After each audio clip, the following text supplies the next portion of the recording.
दंडवत प्रणाम। तर आज आपण दुसरा अध्यायातला दुसरा श्लोक बघणार आहोत। तुम्ही कधी अशा परिस्थितीत अडकला आहात का की जिथे तुम्हाला माहित आहे काय योग्य आहे पण भीतीमुळे तुम्ही ते करू शकत नाही। आजचा श्लोक आपल्याला ह्याच गोष्टींवरती शिकवणार आहेत। तर चला तर व्हिडिओला सुरुवात करूया।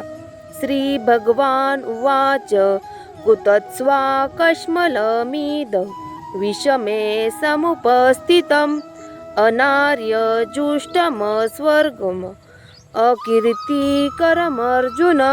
या श्लोकचा अर्थ असा आहे, श्री भगवान म्हणाले, अर्जुना, आर्यांना न शोभणारा सुख किंवा स्वर्ग न देणारा अपकीर्तिकारक मोह तुला अवळी कसा उत्पन्न झाला। म्हणजेच श्रीकृष्ण अर्जुनाच्या दुःखावरती फक्त सहानुभूती दाखवत नाहीये, ते त्याला जाग करतात। कारण कधी कधी आपल्याला सांत्वनाची नाही तर सत्याची गरज असते। भीती येणं हे चुकीचं नाहीये, पण भीतीमुळे कर्तव्य सोडणं हे चुकीचं आहे। जेव्हा आपण स्वतःच्या शक्ती विसरतो तेव्हा मनात नकारात्मक विचार घर करतात। आजचा रिअल लाईफ एक्झाम्पल, समजा तुम्हाला एखादी मोठी संधी मिळाली पण तुम्ही आधीच विचार करतात, हे माझ्याकडनं होणार नाही, मी अपयशी झालो तर लोक काय बोलतील, आणि संधी मिळूनही तुम्ही प्रयत्न करत नाही। आजचा श्लोक आपल्याला असं सांगतो, समस्या बाहेर नसते, समस्या आपल्या मनातली भीती असते।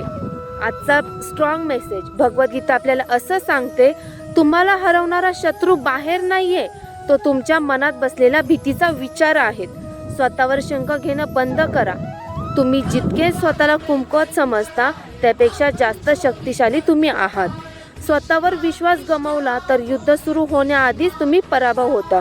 अशाच नवीन श्लोकसाठी माझा चॅनल सबस्क्राईब करा। दंडवत प्रणाम।